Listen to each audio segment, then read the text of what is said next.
Presiden Ukraina Volodymyr Zelensky mengatakan sinyal dari pembicaraan damai dengan Rusia dapat disebut positif.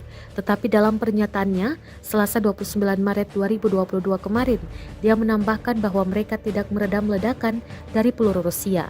Dalam pidato larut malam dilansir Reuters, Zelensky juga menyatakan kehati-hatian tentang janji Rusia yang secara tajam membatasi aksi militer di beberapa daerah. Dia mengatakan Ukraina tidak akan mengurangi upaya pertahanannya. Rusia dan Ukraina telah mengadakan negosiasi damai di sebuah istana Istanbul. Zelensky mengatakan Kiev tidak melihat alasan untuk percaya pada kata-kata dari beberapa perwakilan Rusia.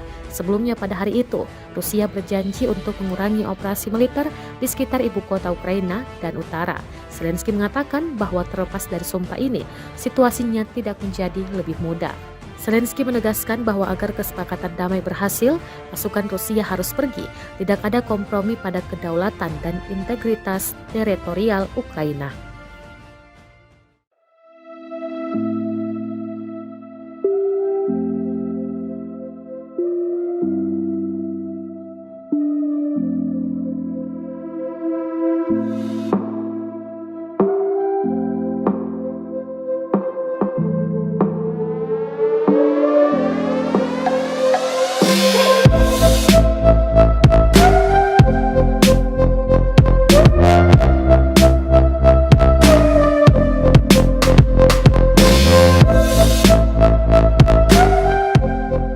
Terima kasih sudah nonton.